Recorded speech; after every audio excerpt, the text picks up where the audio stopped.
Assalamualaikum. I am Uruj Zahra, your English language instructor. I hope you all are well. आज की इस video में WH words की तरफ हम बात करेंगे और ये वीडियो इम्पोर्टेंट है आपके लिए, खास तौर पर उन तमाम स्टूडेंट्स के लिए जिन्हें हेल्पिंग वर्ब में काफी कंफ्यूजन होती है। उन्हें यही नहीं पता होता कि सवालात बनते कैसे हैं। देखिए, हम इंग्लिश लैंग्वेज में with the help of sentences जवाब बनाना सीख रहे हैं, क्योंकि हमने यहाँ पर मुख्तलिफ टेंसेस डिस्कस किए, जिसमें सबसे पहले हमने प्रेजेंट सिंपल देखा, प्रेजेंट प्रोग्रेसिव देख रहे हैं। हम मुख्तलिफ तरह से जवाब देना सीखते हैं कि भाई मैं ये काम करता हूँ, कर रही हूँ, वो लोग काम कर रहे हैं, हम मार्केट जा रहे हैं, तो हम इसमें क्या करते हैं, हम जवाब देना सीखते हैं, लेकिन सवाल करना हमें आता नहीं है। तो सवाल करने का तरीकेकार अब हम नोट करेंगे और इसी के हवाले से आज की वीडियो होने वाली है। लेकिन इससे पहले मैं चाहूंगी कि अगर हमारे चैनल पर नए हैं और अब तक सब्सक्राइब नहीं किया है तो काइंडली सब्सक्राइब कर लें, साथ ही बेल आइकन को प्रेस कर लें ताकि हर वीडियो आपको मिल सके। और वीडियो कंप्लीट देखा करें, क्योंकि मैं 1 घंटे के लेक्चर को प्रिसाइज करके ओनली 7 to 8 मिनट्स में लेकर आती हूँ ताकि आप तक बात वर्ड टू वर्ड पहुंच सके। सबसे पहले हम यहाँ पर ऑन बोर्ड डिस्कस करते हैं कि क्वेश्चंस कितने टाइप के होते हैं। स्टूडेंट्स, अगर आप यहाँ तवज्जो रखिएगा और चाहे तो आप नोटबुक भी बना सकते हैं। साथ ही हमें आज तक जो हमने क्वेश्चंस पढ़े वो WH वर्ड नहीं थे, क्योंकि हमने मुख्तलिफ तरीके से इंटेरोगेटिव के क्वेश्चंस डिस्कस किए। मिसाल के तौर पर क्या तुम सुबह सोकर उठते हो, डू यू वेक अप। हमने फिर इसी को प्रेजेंट प्रोग्रेसिव में डिस्कस किया, क्या तुम काम कर रहे हो, आर यू वर्किंग। क्या तुम काम करोगे, अब फ्यूचर की बात आ रही है, क्या तुम काम करोगे, विल यू वर्क। क्या तुमने काम किया था, डिड यू वर्क। तो यहां पर मुख्तलिफ तरीके से जो हमने डिस्कस किए, ये सब क्या कहलाते हैं, इंटेरोगेटिव क्वेश्चंस। इंटेरोगेटिव क्वेश्चंस के लिए अगर मैं ये बात कहूं कि इंटेरोगेटिव क्वेश्चंस में आप 1 वर्ड या 2 वर्ड का आंसर दे सकते हो। मिसाल के तौर पर आप यहां पर यस या नो की मदद से अपने जवाब दे सकते हो। सिंपल सी बात है, अगर मैं आपसे कहती हूँ कि do you study, do you like to study, will you study, did you study, are you studying. हम कोई भी बात करें तो आप पहले तो यस नो में जवाब देते हैं, दैट इज कॉल्ड रिस्पॉन्ड कि यस आई डू स्टडी। क्या आप पढ़ोगे, will you study, yes I will do. क्या आपने पढ़ा था, did you study, yes I did study. तो हमें समझ आ रहा है कि वो तमाम सवाल हमारे WH नहीं थे, वो हमारे पास कहलाते हैं इंटेरोगेटिव के क्वेश्चंस।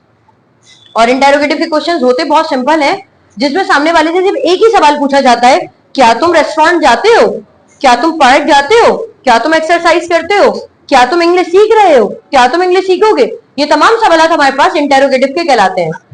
लेकिन आज की जो सीरीज है ये WH वर्ड्स की है, इसीलिए मैंने यहां पर लिखा है कि WH वर्ड्स कहलाते हैं डिटेल्ड क्वेश्चन। डिटेल्ड क्वेश्चन का मतलब होता है तफसीली। अब यहाँ पर इन सवालात को, अब बहुत सारे लोग यहाँ पर एतराज कर सकते हैं कि सवाल तो कभी तफसीली नहीं होता।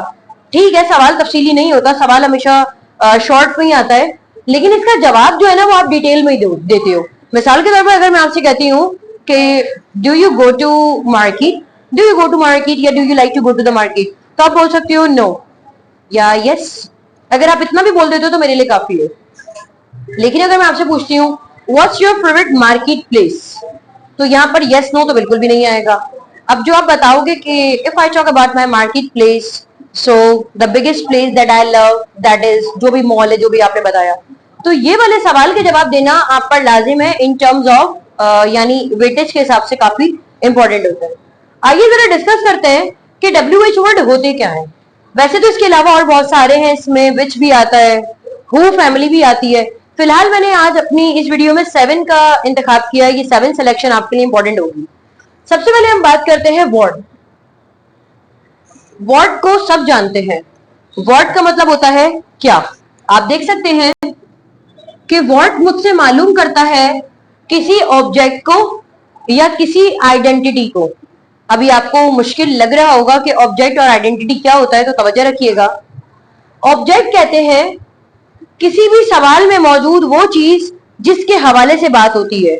अगर हम इसका बेसिक क्वेश्चन भी देखें तो हम बचपन से सवाल करते हैं, what is your name, your name is your identity, your name is your identity, your identification, तो हमारा ऑब्जेक्ट हुआ। व्हाट कहता है कि मैं क्या, यानी इसका सवाल जो है वो होता ही लफ्ज क्या के ऊपर है।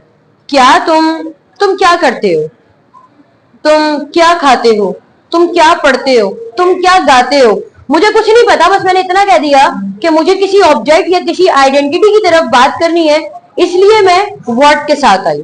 अगर मुझे नेक्स्ट क्वेश्चन है और वो मेरा टाइम के हिसाब से है, मुझे टाइम के बारे में बात करनी है। अब कोई तुम काम करते हो, वो कितने बजे होता है, तुम कितने बजे स्कूल जाते हो, वो कितने बजे इंस्टीट्यूट आते हैं, तुम्हारी फ्लाइट कितने बजे है, तुम कब जाओगे, ये सब हमारे पास वैन में आता है। इसके बाद थर्ड है, that is called wear. Wear का मतलब होता है ये आपसे मालूम करना चाहता है किसी प्लेस के बारे में, किसी मकाम के बारे में, किसी जगह के बारे में, कि आप कहाँ जाते हो, कहाँ जाओगे, कहाँ गए थे, ये सब हमारे पास वेयर में आता है। वाई हमसे हमेशा इंक्वायर आफ्टर करता है किसी रीजन को। क्यों, मैंने आपसे कहा आप स्कूल क्यों गए थे, कब गए थे ये मेरा कंसर्न नहीं है, कहाँ गए थे मेरा कंसर्न नहीं है, किस दिन गए थे बिल्कुल कंसर्न नहीं है। मैंने जो सवाल किया कि क्यों गए थे, तो इस तरह के सवालात के जवाब भी अकॉर्डिंग टू क्वेश्चन डिजाइन होता है। अगर आपसे सवाल किया जाए कि आप स्कूल क्यों गए थे, तो आप यहाँ पर टाइम को मेंशन नहीं करेंगे, आप यही बताएंगे कि मैं क्यों गया था, रीजन क्या था।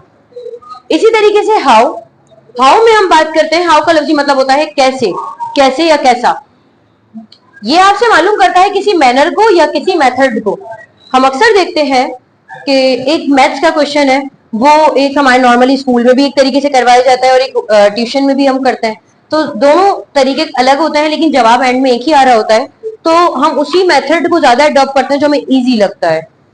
तो कौन सा तरीका, क्या ये इंग्लिश में एप्लीकेबल होगा? बिल्कुल होगा। अगर मैं आपसे कहती हूँ आप स्कूल कैसे जाते हो, कहाँ जाते हो, किसके साथ जाते हो, कितने बजे जाते हो, क्यों जाते हो, ये मेरा कंसर्न नहीं है।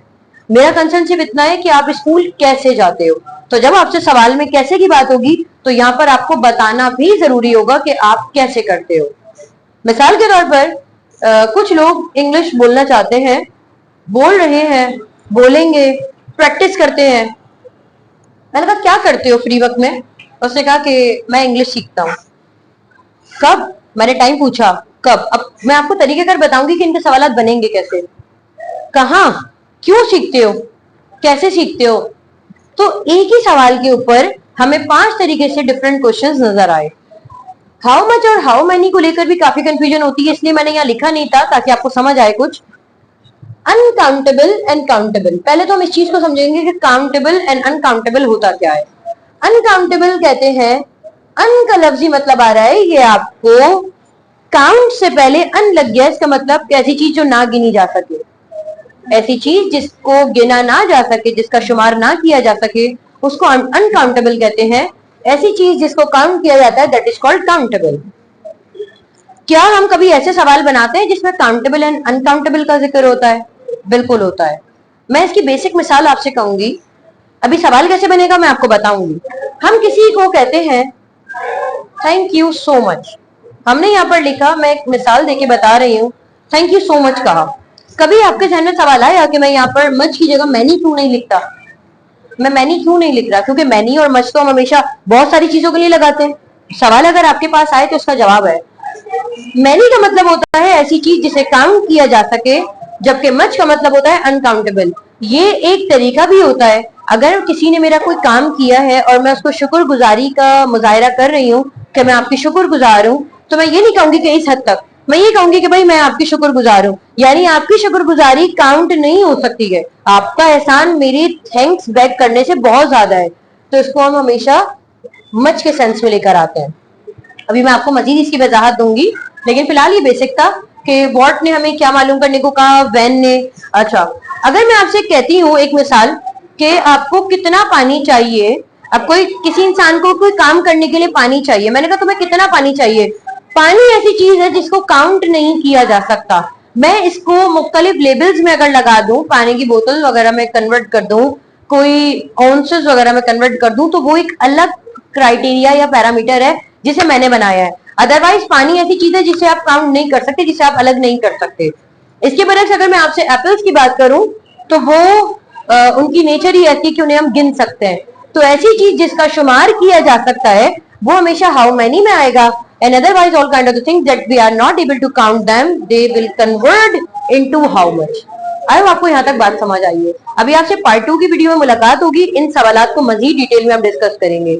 अभी आप देखते रहिएगा हमारा पार्ट 2, इसके साथ ही आपका कोई सवाल है तो कमेंट सेक्शन में पूछ सकते हैं। मुझे इजाजत दीजिए, आपसे दोबारा मुलाकात होगी एक नई वीडियो में। अपना ख्याल रखिएगा, अल्लाह हाफ़िज़।